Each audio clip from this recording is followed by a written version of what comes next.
날씨가 많이 춥죠? 11월 저는 처음인데 춥더라고요. 아침에 나오는데.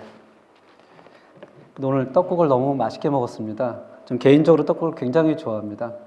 두 그릇을 먹고 싶었는데 또 앞에 새로 오신 분들하고 대화를 하고 또 학생부 오늘 마지막 세례 입교 교육이었거든요.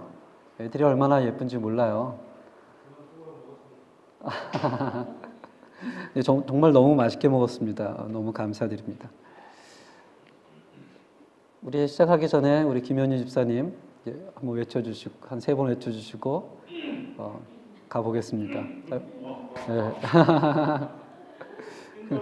스윈프루토 스윈프루토 스윈프루토. 이것을 제가 교회에서만 외치는 건 아니고요. 현대인들랑 세미나 할 때도 항상 외칩니다.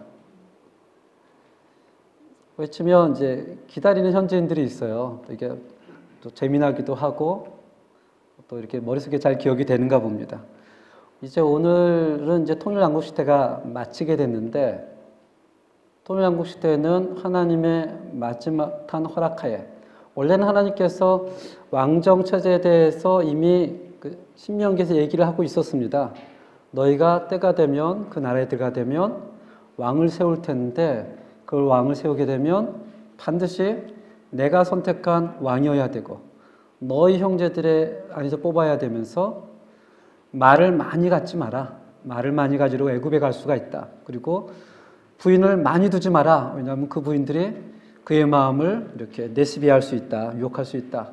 단 그에게 하나님의 말씀을 늘 옆에 있어서 낮이나 밤이나 묵상하게 하라. 그리하면 그의 왕자가 그의 후손이 영원할 것이다 라고 이제 하나님께서 이미 신명기 가운데 이야기를 했습니다. 근데 그런 때가 왔었을 때 이제 3명의 왕이 등장하죠. 첫 번째 사울, 두 번째 다윗, 세 번째 솔로몬. 사울 왕에 대해서는 그저 번째하고 그저 번째 잠깐 나눴습니다. 처음에 백성들이 우리에게 왕을 주시옵소서라고 하자마자 사무엘상에 기록되어 있습니다. 그는 베냐민 지파의 유력한 가문이요. 상당히 가문이 좋은 사람으로 등장하고 또 성경은 유달리 사울에 대해서 외모에 대해서 얘기를 합니다. 그가 준수한데 그 준수한 정도가 이스라엘 백성과 다른 백성과 비교할 정도로 준수했다. 잘생겼다. 또 잘생긴 뿐만이 아니라 그가 키가 큰데 다른 사람들이 전부 어깨밖에 오지 않았다. 그러면서 이 사울을 이스라엘 백성이 선택할 때 그의 가문과 그의 외모와 그의 키를 보고 사람에 의해서 선택을 합니다. 이미 지난 겁니다. 그렇지만 그가 결정적인 순간 제사장직과 선지자직에 왔을 때 그가 제사장직을 범하고 선지자직을 범하죠. 그리고 이야기를 나는 잘못이 없습니다. 사무엘 당신이 늦게 와서 이렇게 변명하고 두 번째는 나는 잘못이 없습니다. 백성들이 원해서 그렇습니다. 라면서 리더십은 어떤 책임만, 자기의 어떤 권한만 가지고 있는 것이 아니라 사실은 책임을 지고 있어야 되거든요. 권한만 요구하는 리더십은 얼마나 편합니까? 근데 리더십은 권한만 요구하는 것이 아니라 책임도 져야 되는데 사울은 그 모습을 끝까지 지지 않습니다. 다 누군가의 잘못이고 사무엘 선지자의 잘못이고 이스라엘 백성의 잘못이고 그래서 그의 인생의 말미가 굉장히 쓸쓸하게 죽음을 맞이합니다. 이제는 두 번째 왕을 선택하는 데 있어서 하나님께서 사무엘상 14장을 보시겠습니다. 사무엘상 13장 사무엘서 13장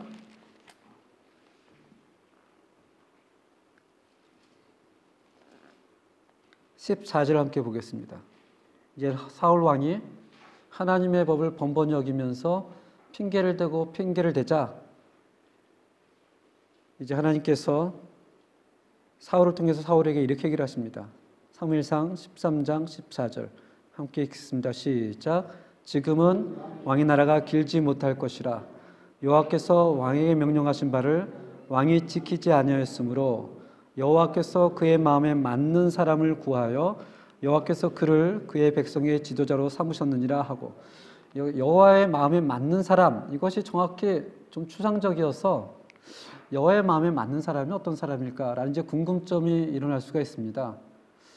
그러나 우리가 알고 있는 것은 하나님께서 완벽한 사람을 구하지 않습니다. 완전한 자, 흠이 없는 자, 정말 하나님 앞에 완전한 자를 찾는 것이 아니라 하나님의 마음에 합한 자. 한번 다윗의 삶을 통해서 그 하나님의 마음이 합한 자가 어떤 것을 의미하는지를 한번 살펴보겠습니다. 사무엘상 16장에 보시면 이제 하나님께서 사무엘을 이새의 집에 보내게 됩니다. 이새의 집에 보내서 그 가운데 하나님의 마음에 합한 자가 있다. 가서 너는 이새의 아들 가운데 그 사람을 기름 부어라. 그랬더니 사무엘상 16장 6절 한번 보겠습니다. 사무엘이 그 이새의 집에 들어오자마자 한 사람을 보게 됩니다. 그 사람이 누구죠? 엘리압. 그 사람에 대해서는 기록은 안 돼 있어요. 이게 사무엘이 왜 엘리압을 보고 와, 여호와의 기름 부실 자가 과연 주님 앞에 있었다라고 했는지 사무엘은 표현하지 않지만 여호와께서 사무엘에게 얘기하는 걸 통해서 사무엘이 엘리압을 통해서 무엇을 받는가를 힌트를 주십니다. 한번 6절, 7절 한번 보겠습니다. 함께 읽겠습니다. 시작. 그들이 오매 사무엘이 엘리압을 보고 마음에 이르기를 여호와의 기름 부으실 자가 과연 주님 앞에 있도다 하였더니 무엇을 받아서 엘리압을 기름 부으심 받은 자로 얘기했는지는 잘 모르는데 그 다음 구절에 보니까 사무엘이 아마 이걸 본 것 같습니다. 함께 읽겠습니다. 여호와께서 사무엘에게 이르시되 그의 용모와 키를 보지 말라. 내가 이미 그를 버렸노라. 내가 보는 것은 사람과 같지 아니하니 사람은 외모를 보거니와 나 여호와는 중심을 보느니라 하시더라. 아멘. 아마도 사무엘도 엘리압이 굉장히 준수했던 사람인 것 같습니다. 거기다 키도 굉장히 괜찮았던 것 같아요. 어느 정도 컸는지는 나와 있지 않지만 하나님이 얘기하는 것을 봐서 사무엘이 그의 용모와 키를 봤던 것 같습니다. 그래서 얘기를 하죠. 내가 이미 그를 버렸노라. 왜 버렸는지는 모릅니다. 사실은. 그건 하나님의 주권에 달린 거기 때문에 엘리압을 왜 하나님이 버렸지? 모릅니다. 하지만 얘기를 하죠. 사람은 외모를 보거니와 나 여호와는 무엇을 본다고요? 중심을 본다. 그래서 다윗은 하나님이 선택한 왕이 됩니다. 사울과는 좀 다른 길을 걷게 됩니다. 사람은 외모를 보거니와 여호와는 중심을 본다. 그의 중심이 어떠했는지 설명을 하지 않기 때문에 이게 무슨 말인가 하는 생각이 듭니다. 그 다음 거를 찾는다면 이해가 될 것 같아요. 이제 다윗이 사울 옆을 지키는 어떤 군인으로 들어갔을 때, 또 골리앗을 물리쳤을 때, 그 당시 여자들이 이렇게 노래하며 춤을 춥니다. 사울이 죽인 자는 천천히요, 다윗은 만만히로다. 사울이 그 말에 어떻게 해요? 불쾌하여, 심히 노하여 이르되 그날 이후로 사울이 다윗을 주목하였더라. 옛날이나 지금이나 사람들은 저를 포함해서 나보다 좀 나은 사람을 사랑의 눈으로 보기가 상당히 어려운 것 같습니다. 물론 마음은 그렇지는 않은 것 같아요. 마음은 그 사람이 귀하고 소중하고 그러면서도 자기도 모르게 마음속에 나보다 훨씬 나은 사람을 보면 시기가 되어지고 질투가 되어지고, 그때부터 사울이 다윗을 주목하였더라. 주목해서 봤다고 합니다. 자기보다 인기 있는 다윗, 백성들이 칭찬하는 다윗을 혹시 저가 왕이 될까? 그때부터 다윗이 쫓겨다니는 삶을 살게 되는데 사무엘상 20장을 한번 보시게 됐습니다. 사무엘상 20장. 다윗이 자기의 사람들과 함께 막 쫓겨다닙니다. 24장입니다. 죄송합니다. 24장.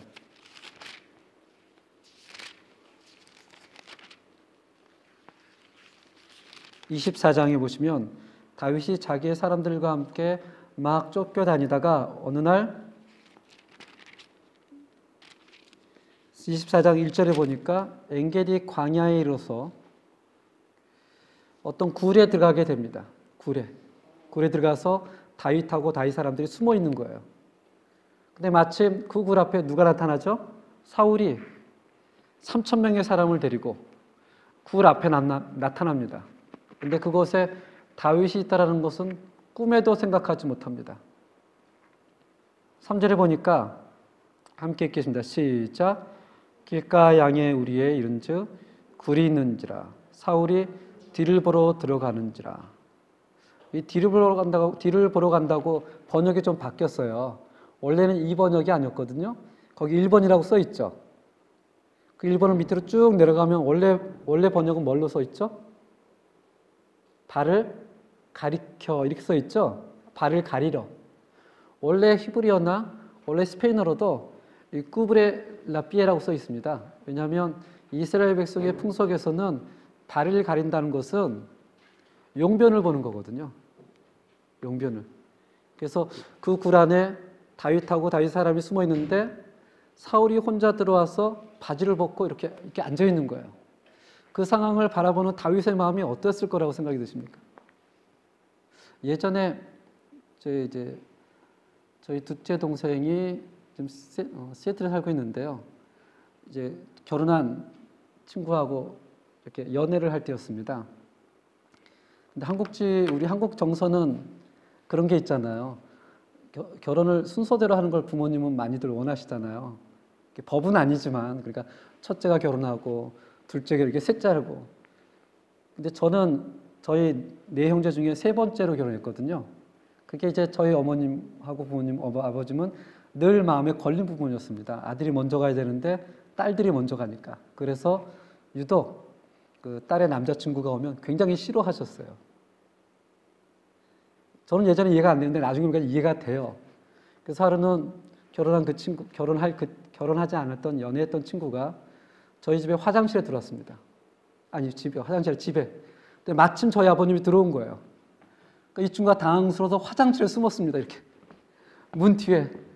근데 저희 아버지가 화장실 가서 문을 열고 소변을 누시니까 그 뒤에서 막 땀을 흘리며 서 있었대요. 걸릴까봐. 몰랐습니다. 전 그런 일이 있었는지. 저희 아버님도 몰랐거든요. 작년에 시애틀에 가니까 그 얘기를 하더라고요. 형, 사실은 그때 집에 갔는데 갑자기 아버님이 들어와가지고 어떻게 할지 몰라서 화장실에 갔더니 갑자기 또 화장실 들어오는 거야. 그래서 이렇게 문 뒤에 숨었는데 다행히 아버지가 불을 안 켜고 소변을 넣어서 뒤에 숨어 있다가 기도했대요. 걸리지 않게. 안 걸렸습니다. 저도 나중에 알았어요. 그 초조함, 다윗의 마음이 그런 거예요. 지금 굴에 이렇게 자기 군사들하고 숨어 있는데 갑자기 사울이 들어와서 여러 가지 생각이 들겠죠. 내가 여기 숨어 있는지 어떻게 알았지? 라고 생각할 수도 있고 나는 어떻게 해야 되지? 근데 갑자기 사울이 바지를 내리고 똥을 싸는 겁니다. 그때 4절 한번 보시기 바랍니다. 4절 24장 4절입니다. 함께 읽겠습니다. 시작. 다윗의 사람들이 이르되 보소서 여호와께서 당신에게 이르시기를 내가 원수를 내 손에 넘기리니 내 생각에 좋은 대로 그에게 행하라 하시더니 이것이 그날입니다. 그날입니다. 옆에 있던 다윗 사람들이 다윗에게 얘기합니다.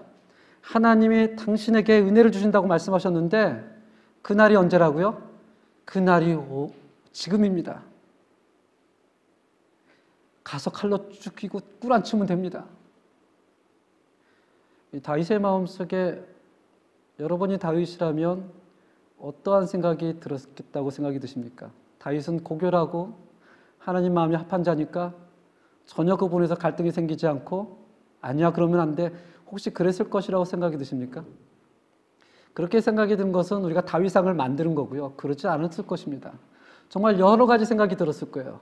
정말 지금이 하나님이 나에게 주신 기회인가? 라고 생각하지 않겠어요? 수십 년을 도망다니면서 정말 내 부하들도 원하고 내가 저 사람만 죽이면 삶이 편해질 텐데 그런 가운데 4절 마지막에 보니까 다윗이 일어나서 사울의 거독자락을 가만히 베니라.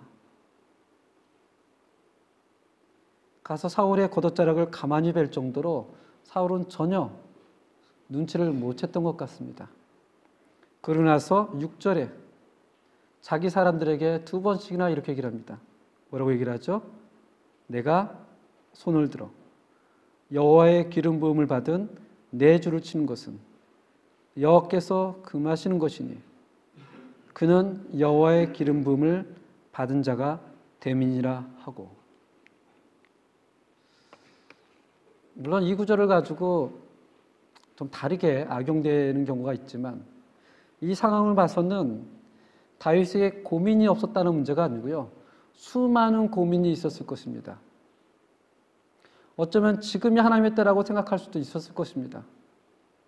근데 그 고민을 뒤로 하고 가서 사울의 옷자락을 베고 자기 사람들에게 하는 겁니다. 어떻게 내가 여호와의 기름 부음 받은 자를 뵐 수 있느냐? 내가 어떻게 그 사람을 여호와께서 금하신 것을 할 수 있느냐? 이것을 보면 다윗은 완벽한 사람은 아닙니다. 그도 흠이 많고 정말 우리가 말하기 부끄러운 죄를 지은 사람이지만 그래도 어떤 위기의 순간에는 하나님의 원리를 지키며 살아갔던 사람 같아요. 완벽한 사람이 아니에요. 다윗에게도 위기가 있었습니다. 가드왕 아기스. 이 가드왕은 블레셋 왕을 가드왕이라고 합니다. 항상 이스라엘하고 블레셋은 원수거든요. 그런데 사울에게 쫓겨서 블레셋 가드왕한테 갑니다. 갔더니 그 가드왕 부하들이 얘기를 합니다. 저 사람은 이스라엘의 군대입니다. 장군입니다. 그랬을 때 다윗이 어떻게 살아난 줄 아세요? 굉장히 추접하게 살아납니다. 굉장히 추접하게. 한번 사무엘상 2장을 한번 보겠습니다. 사무엘상인가? 예.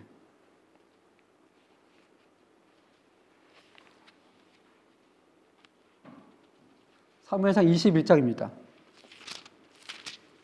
사무엘상 21장 10절을 보시기 바랍니다. 10절에서 13절.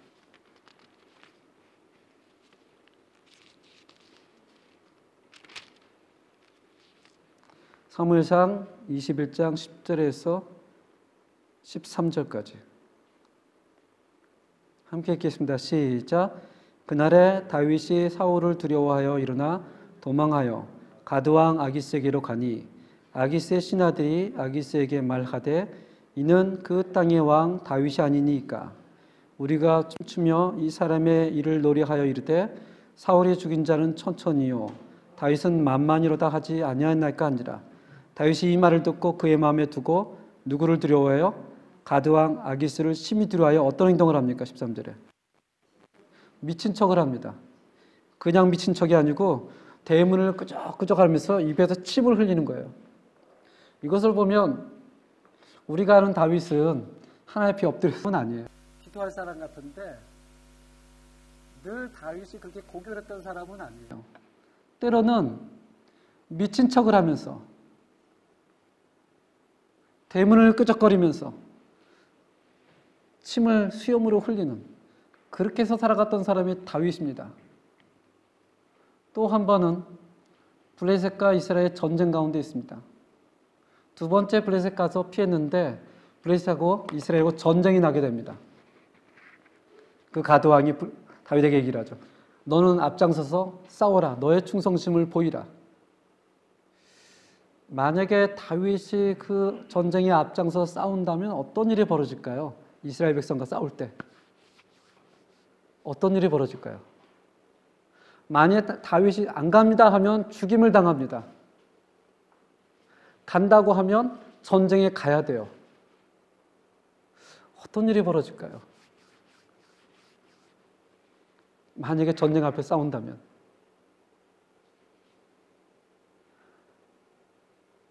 이스라엘의 왕이 될 수가 없는 거예요. 근데 다윗은 노를 못합니다. 노를 하면 바로 죽이거든요. 그랬을 때 사무엘상 27장을 한번 보시겠습니다. 27장.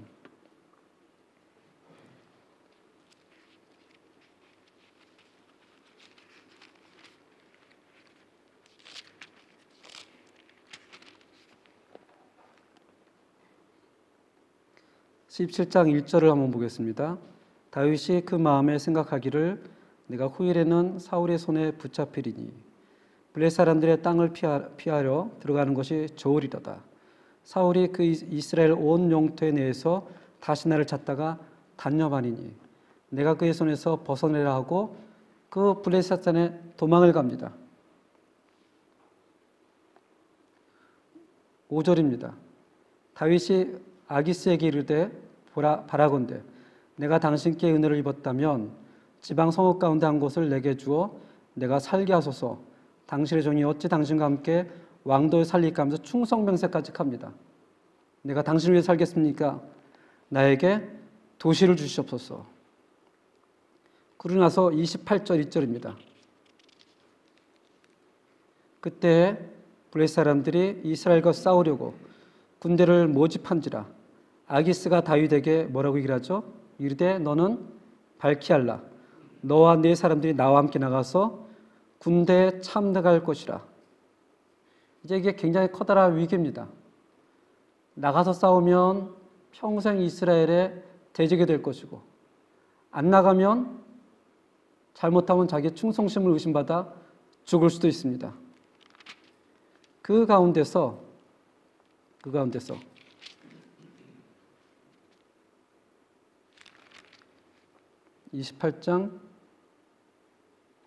29장 3절 4절입니다. 29장 3절 4절. 이 전쟁을 막 나가려고 하는데 29장 3절 4절에 보면 블레셋 사람들의 방백들이 이르되 이 히브리 사람들이 무엇을 하려느냐 하니 야기스가 블레셋 사람들의 방백에게 이르되 이는 이스라엘 왕 사울의 신하 다윗이 아니냐. 그가 나와 함께 있은즉 여러 날 여해로부터 그가 망망하여 온 날부터 오늘까지 내가 그의 허물을 보지 못하였느라. 4절입니다. 블레셋 사람의 방백들이 그에게 노한지라. 블레셋 방백들이 그에게 이르되 이 사람을 돌려보내어 왕이 그에게 정하신 그 처소로 가게 하소서. 그는 우리와 함께 싸움에 내려가지 못하리니 그가 전장에서 우리의 대적이 될까 하나이다. 그가 무엇으로 그 주와 다시 합하리이까? 이 사람들의 머리로 하지 아니하겠나이까 하면서 오히려 다윗은 대답을 못했는데 이 사울이래요. 블레셋의 방백들이 전쟁에 참여하지 못하게 해서 다윗이 다행히도 전쟁에 가지 않습니다. 죽지도 않고. 세 번째는 너무나 잘 아는 사건, 모욕하는 밧세바. 이 사건은 뭐 굳이 언급하지 않아도 잘 아실 것이라고 생각이 듭니다. 이 다윗의 삶을 보면 그가 온전한 삶을 살지 않았다는 것은 다 압니다. 어쩔 때는 하나님을 의지한 것 같고, 어쩔 때는 하나님을 의지하지 않은 것 같고, 어쩔 때는 죄를 짓고, 어쩔 때는 자기의 방법대로 살아나며, 그럼에도 분명한 것은 그가 신앙의 원리를 지켰다는 것입니다. 완전하지 않지만 신앙의 원리를 지키며 살아갔다는 거예요. 그래서 우리는 그를 향해서 하나님의 마음에 합한 자 또는 죄를 지었을 때 회개할 줄 아는 사람이었다는 거예요. 세상에 죄를 안 짓는 사람은 아무도 없죠. 하나님의 마음에 합한 자라는 것은 완전한 자를 의미하는 것이 아니고요.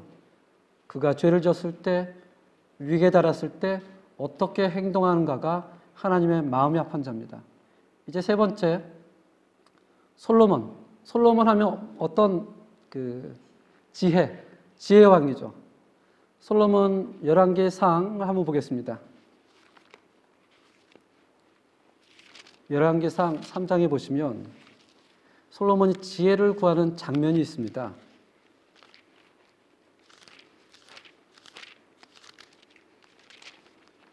3장 3절입니다.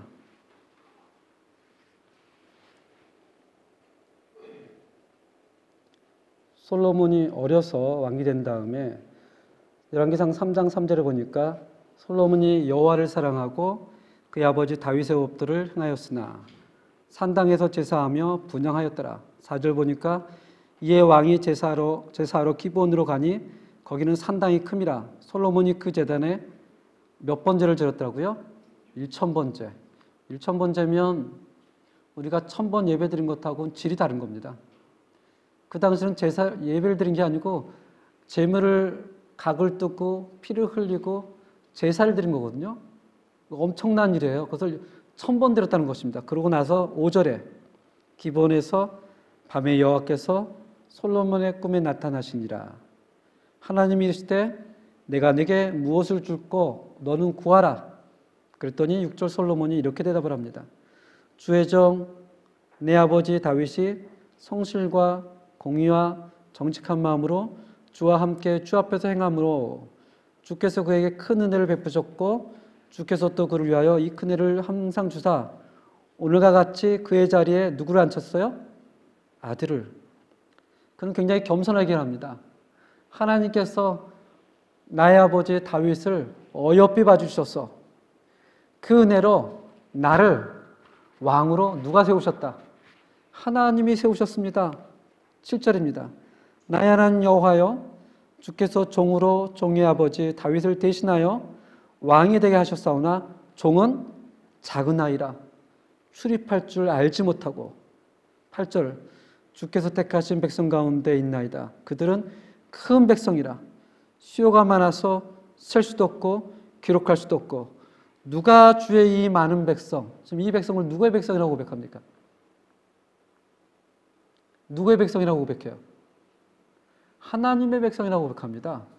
자기가 왕이 되면서 이 백성은 나의 백성입니다라고 얘기하지 않고 이 많은 주의 백성 하나님이 왕이시고 저는 그저 하나님의 은혜를 입은 작은 아이와 같으며 이 하나님의 백성을 어떻게 하겠습니까? 저에게 지혜를 주시옵소서. 이 참 이 겸손함이 하나님의 마음에 와닿았던 것 같습니다. 자기가 왕이면서도 자기를 왕이라고 부르지도 않아요. 자기가 왕이 됐으면서도 하나님께서 우리 아버지 다윗을 불쌍히 여겨서 그를 왕위에 앉혀주셨고 저는 아이라 알지 못합니다. 이 많은 주의 백성, 이 하나님의 백성을 제가 어떻게 하겠습니까? 하나님 지혜를 주시옵소서 라고 해서 그는 하나님의 지혜, 하나님의 나라를 보기 바랍니다. 자기가 왕이라고 주장하는 게 아닙니다. 나는 하나님의 종. 이 나라는 누구의 나라? 하나님의 나라. 그래서 하나님께서 감동을 받으시죠. 그의 지혜가 얼마나 퍼졌는지 재미난 이야기가 있습니다. 그 열왕기상 10장을 한번 보시기 바랍니다. 열왕기상 10장에 보면 스바의 여왕이라는 사람이 나와요. 저번에 제가 오후예배 때 잠깐 다뤘는데 여기 안 계신 분들이 있으니까 다시 한번 보겠습니다.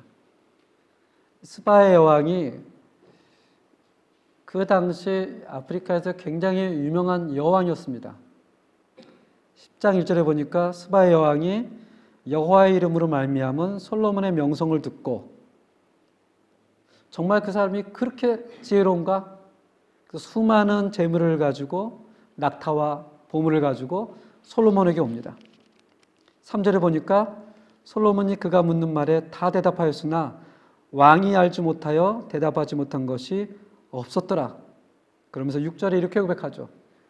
왕께 말하되 내가 내 나라에서 당신의 행위와 당신의 지혜에 대하여 들은 소문이 사실이로다. 내가 그 말들을 믿지 아니했더니 이제 와서 보니 내가 들은 것의 절반도 되지 않습니다. 당신과 함께 있는 모든 사람들이 복되도다. 그러면서 10절 함께 읽어보겠습니다. 10절 시작. 이에 그가 금 120달란트와 심이 많은 향품과 보석을 왕에게 드렸으니 스바 여왕이 솔로몬 왕에게 드린 것처럼 많은 향품이 다시 오지 아니하였더라. 13절 한번 보겠습니다. 솔로몬 왕이 왕의 규례대로 스바의 여왕에게 물건을 준 것 외에 또 그의 소원대로 구하는 것을 주니 이에 그가 그의 신하들과 함께 본국에 돌아갔더라. 아멘. 그 당시에는 이제 어떤 나라가 자청해서 속국이 되면 그 나라에서 원하는 것을 하사를 해줍니다. 그래서 솔로몬이 스바 여왕에게 묻죠. 당신이 원하는 게 뭡니까? 근데 성경에서는 뭘 원하는지 적진 않아요. 뭘 적지 않지만 뭔가 얻어서 갑니다. 스바 여왕이. 돌아갔대요. 뭘 얻어서 갔을까? 이제 이런 생각이 듭니다. 사도행전으로 가면 사도행전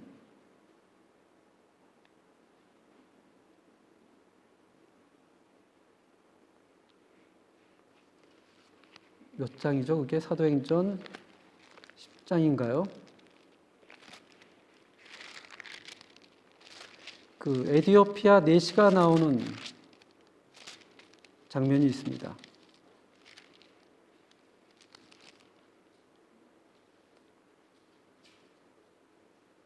갑자기 생각이 안 나네요. 사도행전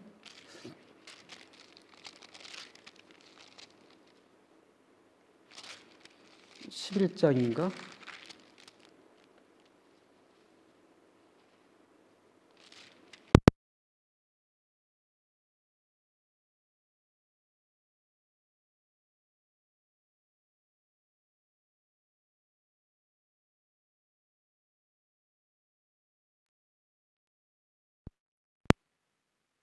절부터 재미난 장면이 나옵니다.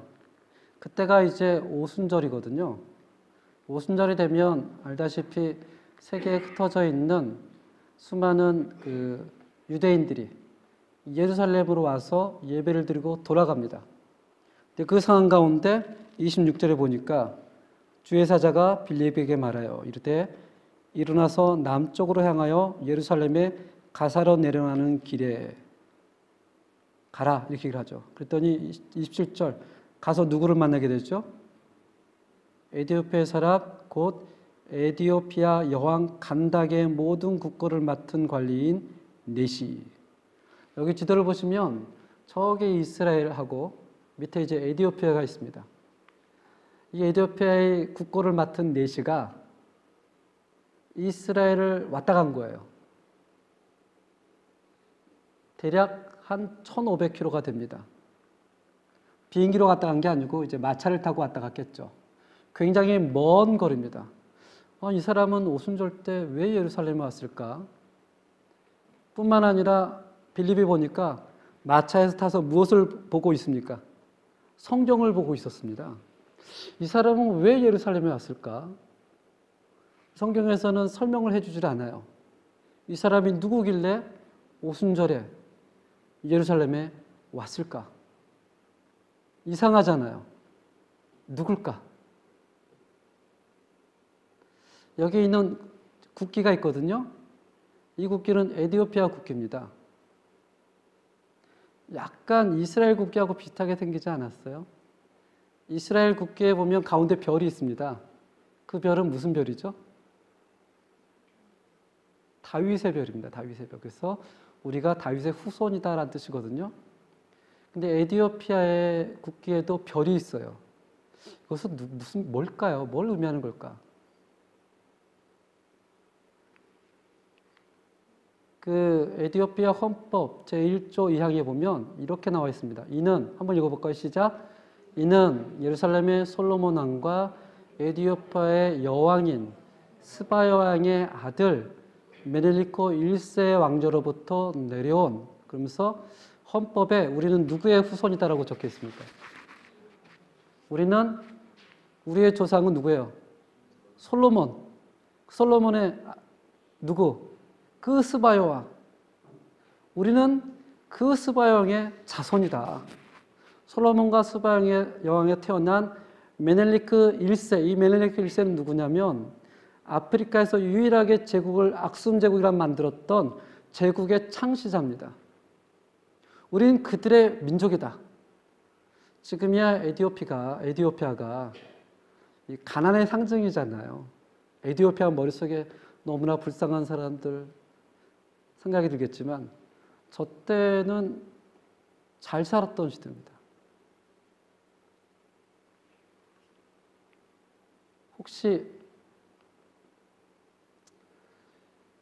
이스라엘이 팔레스타인에서 독립을 하고 난 이후에 처음에 이제 국민이 부족하잖아요. 나라는 찾았는데.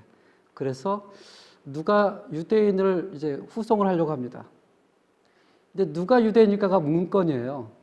예전에는 유대인들이 이렇게 알아볼 수 있었고 아버지 자손으로 했는데 이스라엘 백성이 BC 586년에 멸망하고 나서 이제 유대인의 피가 막 섞이기 시작을 합니다. 그러니까 누가 유대인일까? 이것이 이제 고민이었어요. 나라는 세웠는데 누가 유대인일까? 어떤 사람이 유대인일까? 이게 고민에 빠집니다. 그래서 피로 선택하지 않고요. 어려서부터 어머니를 통해서 탈무드의 교육을 받은 사람. 그래서 세계 각국에 있는 유대인들을 이 팔레스틴에 데려오기 시작을 합니다. 그래서 1949년 50년, 49에서 50년 예멘에 있는 유대인을 요술담요 작전 해가지고 수십 대의 비행기를 태워서 팔레스틴으로 데려가요. 이 사람들은 유대인이다.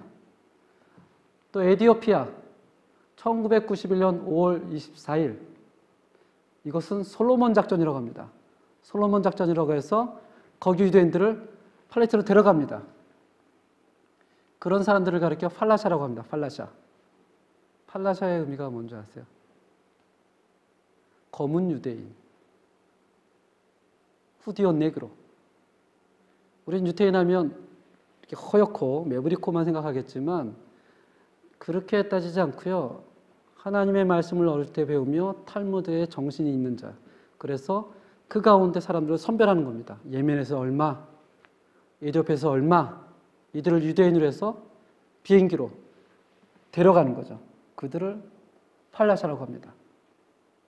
다시 돌아가서 스바야 왕이 솔로몬에게 받은 것은 그 당시에는 일반적입니다.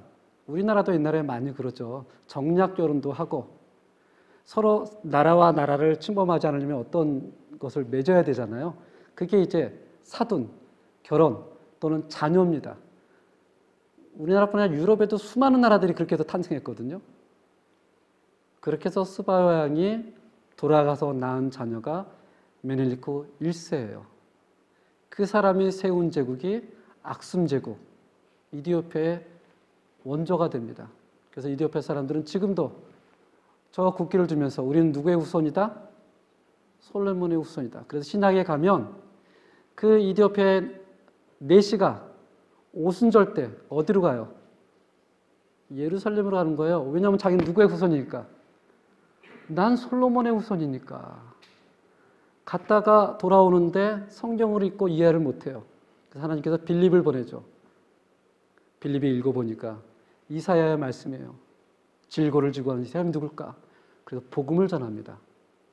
이게 이제 솔로몬 때 이어져 내려왔던 그런 얘기라는 것입니다. 신기하죠? 솔로몬, 타락. 처음에 우리 신명기를 본 기억이 있으신지 모르겠어요.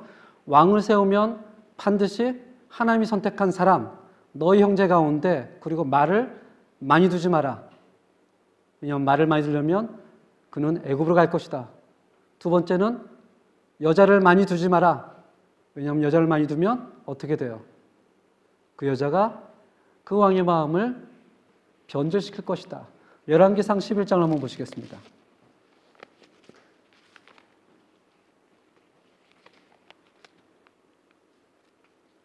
열왕기상 11장에 보면 솔로몬이 이것을 다 어깁니다. 11장 1절부터 보겠습니다.